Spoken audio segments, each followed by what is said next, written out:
తీవ్ర తుఫాన్గా మారిన వేళ రాష్ట్ర చరిత్రలో మొదటిసారిగా కాకినాడ పోర్టుకి 10వ నెంబర్ ప్రమాద హెచ్చరికలు జారీ చేశారు. దీనివల్ల ఇవాళ రేపు భారీ నుంచి అతి భారీ స్థాయిలో వర్షాలు కురిసే అవకాశం కనిపిస్తోంది. గాలివాన బీభత్సం సృష్టించే అవకాశం ఉంది. మరిన్ని వివరాలు మా ప్రతినిధి శివ అందిస్తారు.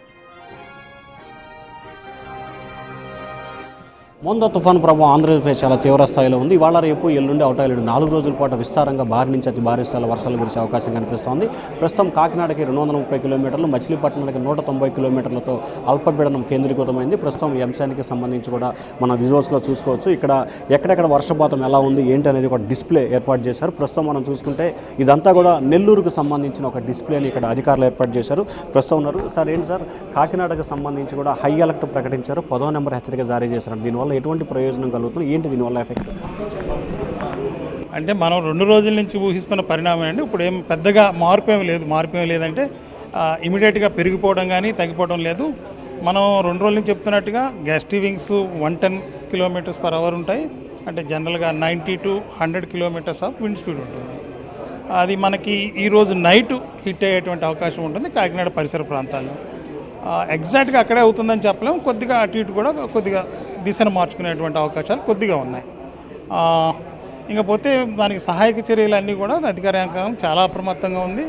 మన NDRF teams, SDRF teams and as well as లోకల్గా ఉండేటువంటి ఫైర్ సర్వీసెస్ ఇవన్నీ కూడా మనం అక్కడ ముందుగానే పెట్టడం జరిగింది.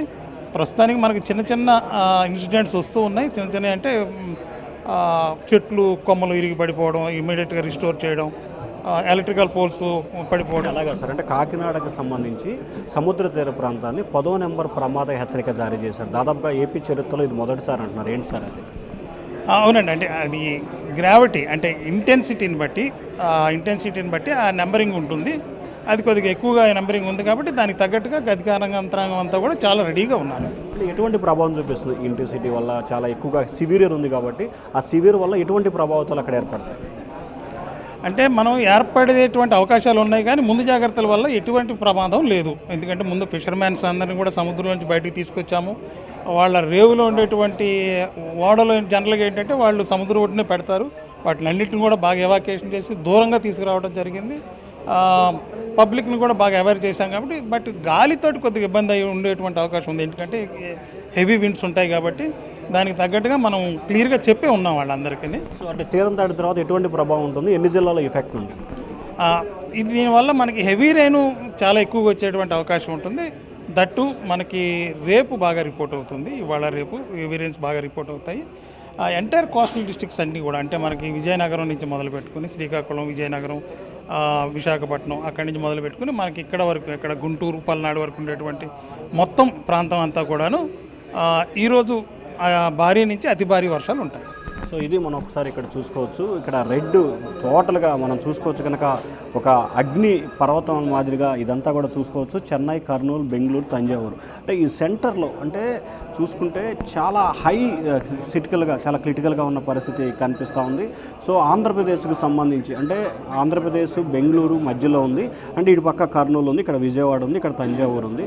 సో ఇక్కడ చాలా సివియర్ పరిస్థితి కనిపిస్తూ ఉంది. సో రెడ్ జోన్ ఏ స్థాయిలో ఉందో కూడా ఇక్కడ అర్థం పట్టిన పరిస్థితి కనిపిస్తూ ఉంది శాటిలైట్ బేస్ చేసుకుని. సో ఇక మరికొంత మనం ఇక్కడ కనుక చూసుకుంటే ఈరోజు 28వ తేదీకి సంబంధించి కూడా వార్నింగ్ అంటే దాదాపుగా చూసుకోవచ్చు. పార్వతీపురం, అలాగే ఇచ్చాపురం, అల్లూరు సీతారామరాజు జిల్లా, కాకినాడ, వెస్ట్ గోదావరి, ఈస్ట్ గోదావరి, గుంటూరు, పల్నాడు, కృష్ణా, బాపట్ల, ప్రకాశం, పొట్టి శ్రీరాములు, నెల్లూరు జిల్లా, ఈ జిల్లాలు, తిరుపతి, అంటే దాదాపుగా మనం ఇక్కడి నుంచి బిగిన్ చేసుకుంటే ఈ 17 జిల్లాలకి సంబంధించి కూడా రెడ్ జోన్ ఏర్పాటు చేశారు. 17 జిల్లాలకి.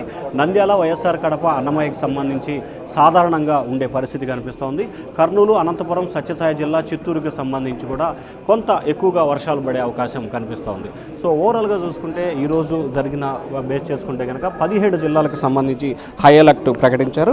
అలాగే ఇక మరొక అంశాన్ని చూసుకుంటే ప్రస్తుతం దాదాపుగా ఈ తుఫానుకు సంబంధించి ఆ సముద్ర తీర ప్రాంతంలో ఉన్న ప్రయారిటీని బేస్ చేసుకొని 1-2 ప్రమాద హెచ్చరికలు, 3-4 ప్రమాద హెచ్చరికలు, 4, 5, 6, 7, 8 ఇట్లా దాదాపుగా మొత్తం 11 ప్రమాద హెచ్చరికలు జారీ చేస్తారు. దాదాపుగా 4-5 దశాబ్దాల కాలంగా కాకినాడ పోర్టుకు సంబంధించి మొదటిసారి 10వ నెంబర్ ప్రమాద హెచ్చరికని అధికారులు జారీ చేశారు. దీని ప్రభావంతో కాకినాడ పోర్టు సమీపంలో ఉన్న 40 నుంచి 50 కిలోమీటర్ల పరిధిలో కూడా ఒక రకమైన పూర్తి అంటే చాలా బీభత్సకరమైన పరిస్థితి ఉండే అవకాశాలు చాలా ఎక్కువగా కనిపిస్తున్నాయి. దీంతో పాటుగా ఓవరాల్గా చూసుకుంటే కనుక సముద్ర తీర ప్రాంతం అంతా కూడా భారీ నుంచి అతి భారీ స్థాయిలో వర్షాలు కురిసే అవకాశం కనిపిస్తూ ఉంది.